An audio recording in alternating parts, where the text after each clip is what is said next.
$0 to $2,500, the financial cost of adopting a child through the foster care system. I'm your host, Marcy Bursack, and I'm on a mission. I'm on a mission to find more forever families. After blogging my journey adopting a pair of siblings, I realized I knew countless people who had the desire to adopt, but believed it was too expensive. So I wrote the Forgotten Adoption Option, a self-reflection and how-to guide for pursuing foster care adoption. And I started this podcast. I am very delighted that you're tuning in. In Season 2, I'm dropping monthly episodes to teach you how to adopt U.S. children who are waiting for you in the foster care system. You might also enjoy the personal stories of adoptive parents and adopted children that I featured in Season 1. Now, whether now feels like the right time, the process feels overwhelming, or someone quickly comes to mind to share this with, I am here for you. I am America's foster care adoption mentor, and I am eager to help you fulfill a child's dream of having a forever family.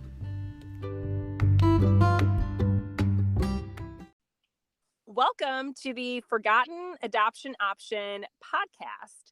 In this episode, you're going to learn how you can obtain required training hours without having to go in person to a class. Traditionally, foster care licensing classes are in person, and sometimes, especially during the pandemic, you can find some options on Zoom. But long before the pandemic, a purpose-over-profit corporation in Eugene, Oregon, saw into the future. Noticing the need for convenient, high-quality training, Northwest Media Incorporated created fosterparentcollege.com to provide online, on-demand, engaging training for resource parents. Now, resource parents is the term used by some social service professionals for foster or adoptive parents. So, hi, Liz. Hi, Marcy. Thanks for having me. I am so excited we get to do this. Liz and I met because I'd come across Foster Parent College while researching existing online tools for prospective adoptive families that wanted to adopt through foster care. And so we formed a friendship, and here we are. So Liz, I'm hoping we can start with your heart. How did you end up doing work with the foster care system, and why is the foster care system important to you? Yeah, so I first started working with Northwest Media Inc., the parent company of Foster Parent College, about 5 years ago. I had just moved to Eugene, Oregon, and was actually looking for a job in marketing. And I saw a job listing describing the work that Northwest Media did, all the work that they did on Foster Parent College. And I was like, this is perfect. I want to interview. This sounds so fulfilling. And at that point, I actually didn't have any background in the foster care industry. However, Lee White, who is the owner and operator of Northwest Media Inc. and Foster Parent College, gave me the chance to be a part of it. And since then, I haven't looked back. I've worked closely with Lee over the last 5 years, and he quickly became a mentor to me. He actually experienced kinship care himself growing up, so he has a really close tie to the work we do. He grew up with a single working mom. He had to live with his grandmother for periods of time. So you can definitely hear his voice throughout all the work we do here at Foster Parent College. He's involved in all the courses we produce, which is so cool. And, you know, anytime we start to lose focus as a team, he always comes back to letting us know it's all about the kids. You know, all the work we do, it's just about the kids. And our company's mission is to improve the lives of children and youth in care by providing research-based online training to caregivers and families. And ultimately, we are trying to lessen the disruptions that children in care experience by providing that training and support to their families. And that's really why it's so important to me and in this industry. And I feel honored to be a part of a team that puts in so much time and effort and energy into that type of work. So 5 years later, I've grown with this company, and I now work alongside Lee as co-director.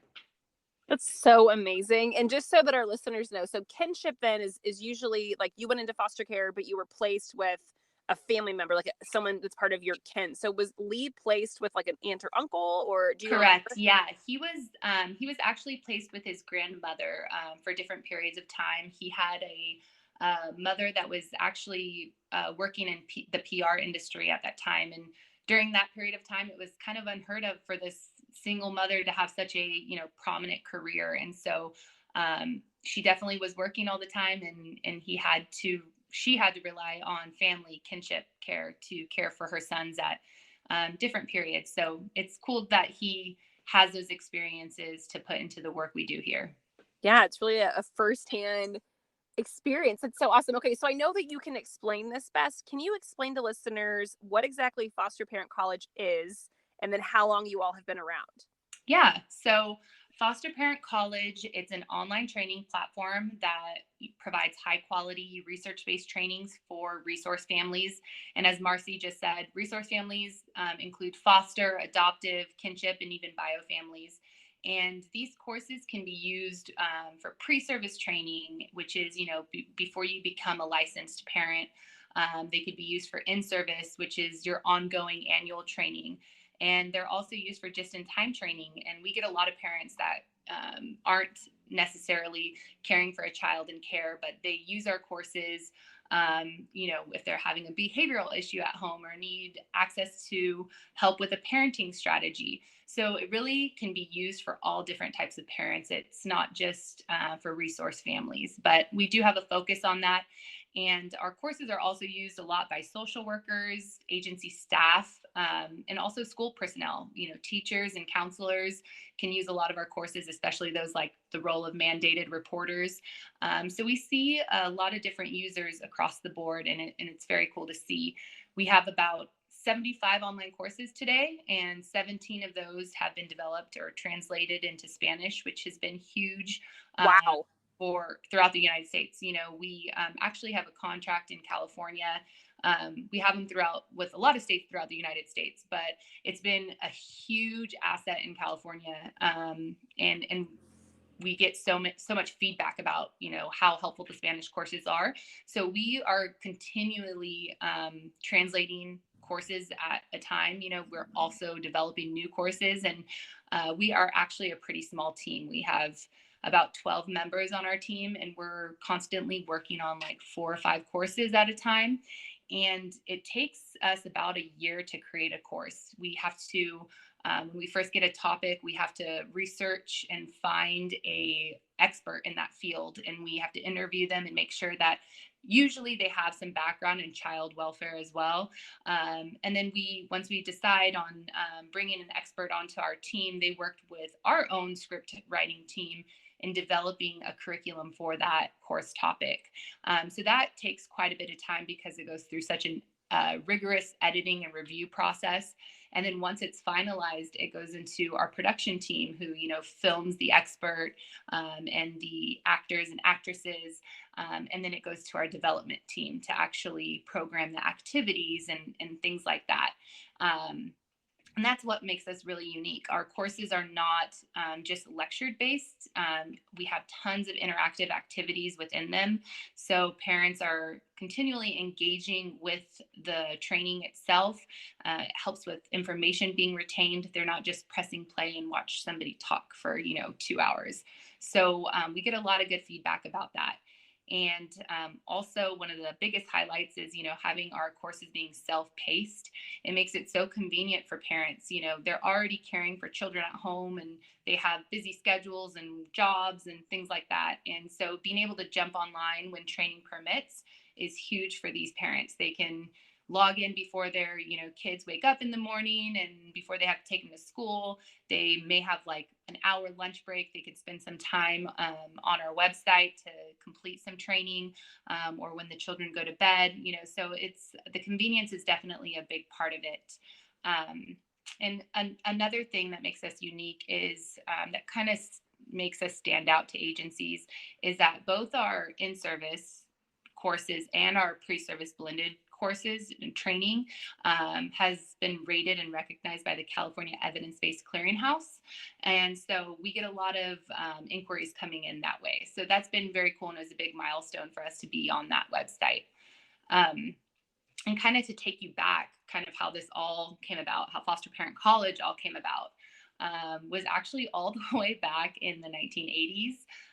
Lee, who I mentioned before, Lee White, the founder and operator of Northwest Media, he and two other individuals, a research psychologist and a business developer, created Northwest Media. And their vision was to create this socially focused media company. And right around the same time, the US federal government began to encourage domestic small businesses to engage in federal research and development through its Small Business Innovation Research Grant Program. They call them SBIR grants. And so through those years and at that time, Northwest Media applied for several of these SBIR grants, which ultimately allowed the company to begin creating these media-based trainings for foster parents. And as part of the program, you're required to conduct research on the effectiveness of the trainings. And we submitted written reports about the results and all of that. And those studies actually really helped guide the development of future training material created. And while creating these trainings, Northwest Media used the technology available at that time. So we actually went from, disseminating trainings on video cassettes to CDs to video discs to DVDs. And obviously all of those had their own limits in some way. But once the internet came about, that really, we saw the opportunity. The team wrote another SBIR grant for interactive training, a way for parents' records to be retained online. And that all happened around 2001 and 2002. And out of that, Foster Parent College was born. So that's where we are today. That's so amazing. And I'm thinking like, man, when we all had our kids at home for the pandemic, like you all already knew how to make content engaging and virtual. And, so many educators were like, we're trying this out for the first time ever, like you all had like years of experience on that front, which is amazing. And I'm thinking through when my husband and I, so we got licensed, we were adopt only, but then we had to open a foster license because of the legal status of our kids at the time. And I remember having to take training and how we made it work, but it was hard because we'd have to like carve out time in our schedule to drive to the place 30 minutes away for the, 2 to 4 hour class. And it would be like 6 weeks or something. And I'm thinking, man, I wish I would have known or had opportunity, because foster parent college, like I could have done it at home while they were at home, or while, we got home from work and didn't have to meet up and rush somewhere. There's so much convenience to what you all are providing.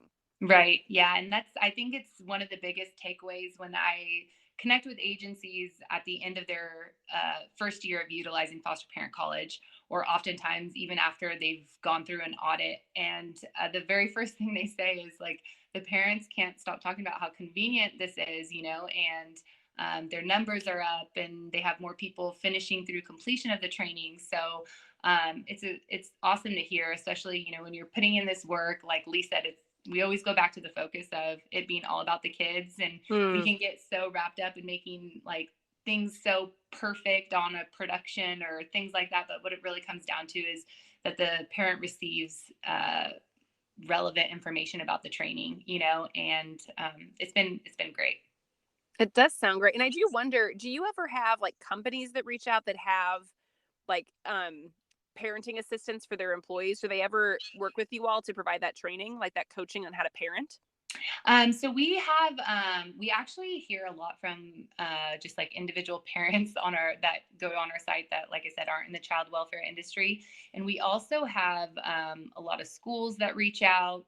And yeah, we kind of hear like, we also partner with organizations that provide training to not just, parents in the child welfare industry. So we kind of get audiences from all over the place.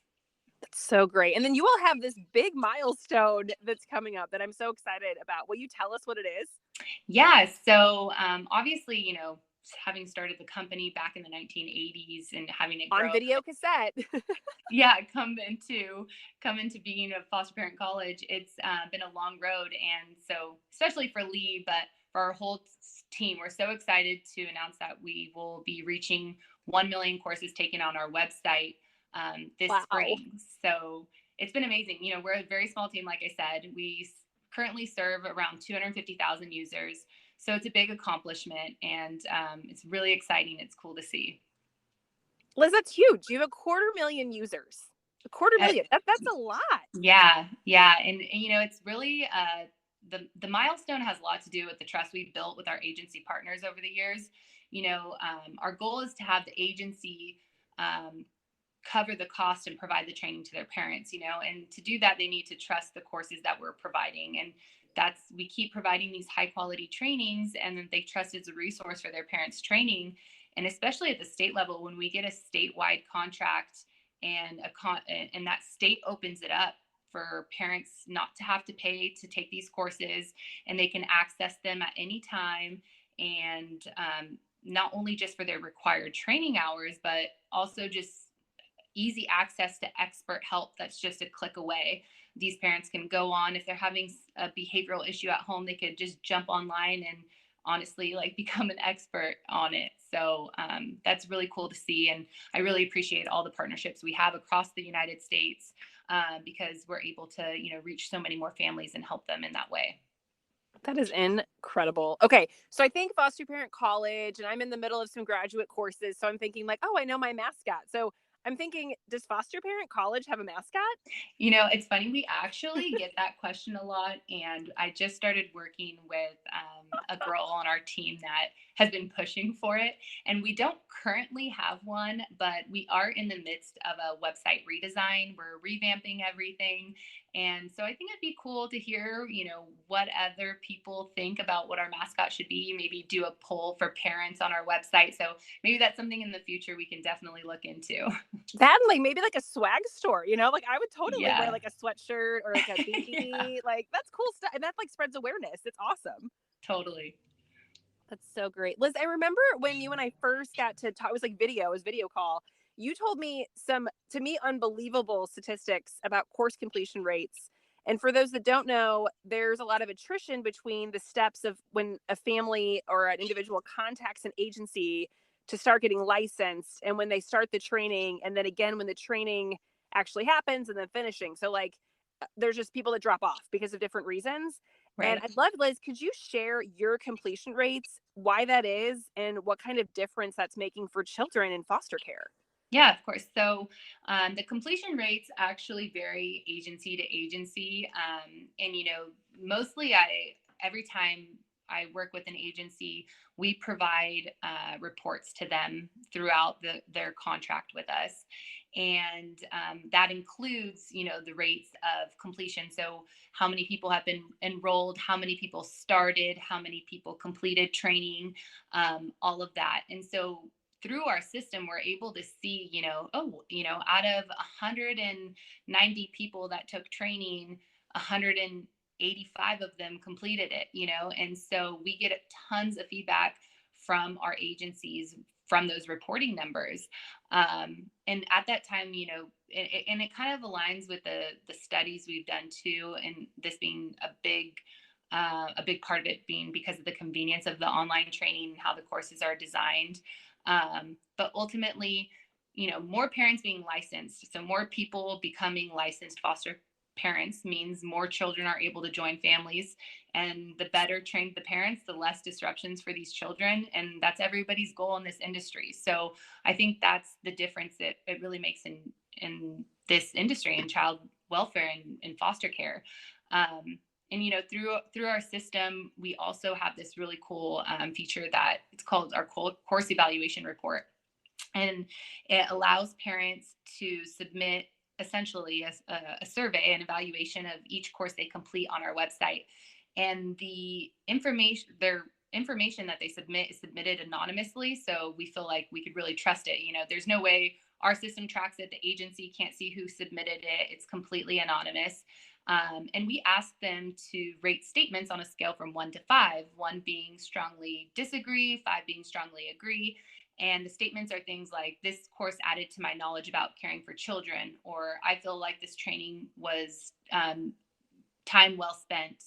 I would recommend this course to others, those sorts of things. And we have thousands of these course evaluations for each course. We started this back in 2017. So we just have thousands of them, and they all come in at an average between a 4.3 to 4.7 rating. So Wow. it's really cool to see these parents leaving these amazing reviews, but not just for us, for the agency.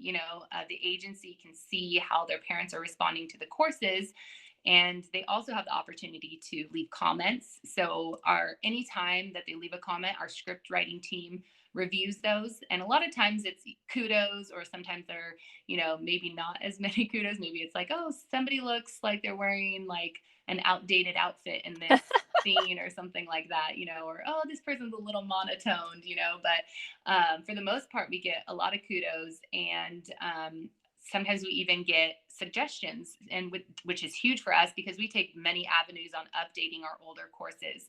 But it's really cool to have people say, this kind of question didn't sit right with me because it was confusing when you use this language or something like that. So it's awesome for us because we get to use it as an avenue of updating our courses, but it's also great for the agencies because they can see how their parents are responding.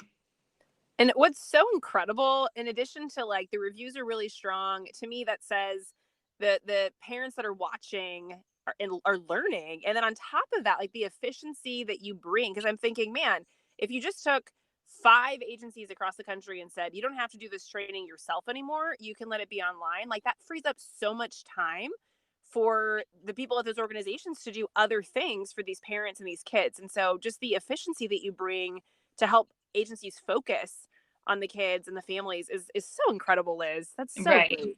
Right. That's And we always say that too, like to social workers, like in no means is online training taking away the role from you at all. It's like that we always say like we're the book and you're the instructor, and yes, you can use us in whatever way will help you, because we all know social workers are so overworked and they have the most crazy hours, and they're trying to fit all this work into a days of work. And we actually go over it in our child welfare team course and try to bring it to light to parents or potential parents about how overworked social workers are and how much is on their plate.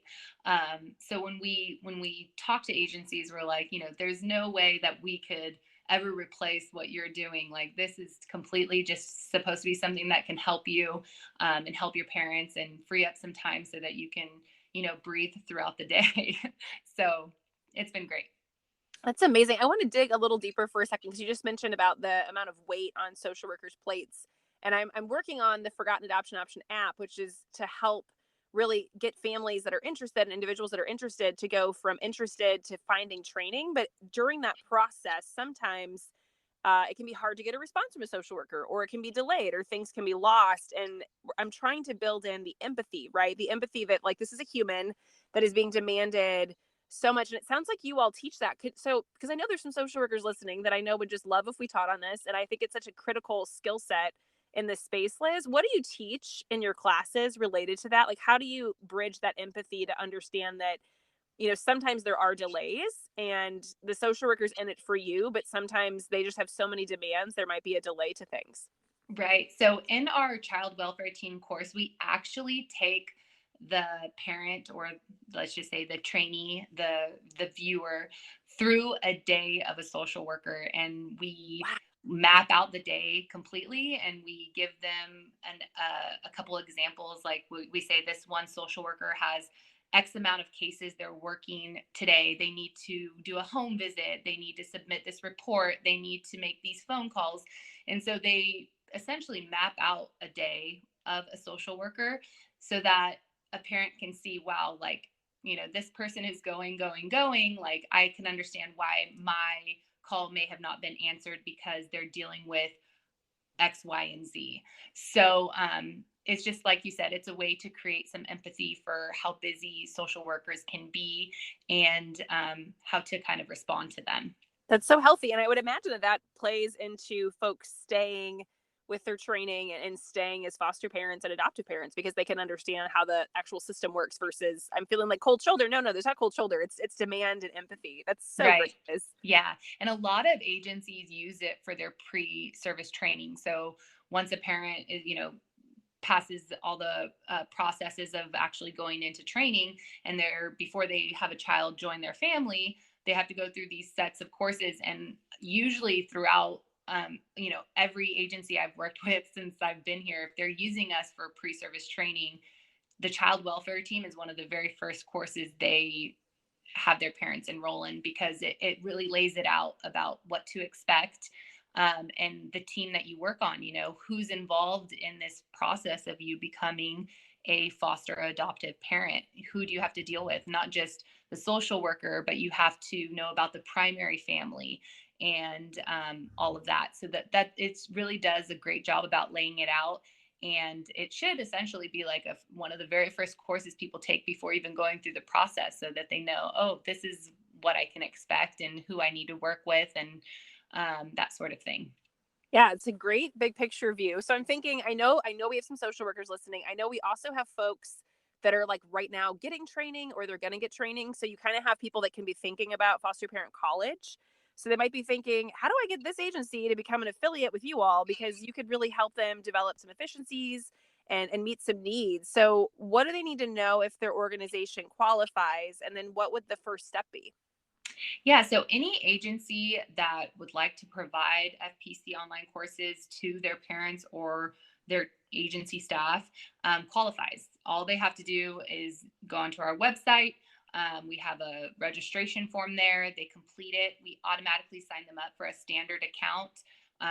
And we reach out with options to basically either stay on that account or upgrade that account. We tell them all about what kind of access they have, how to utilize their account.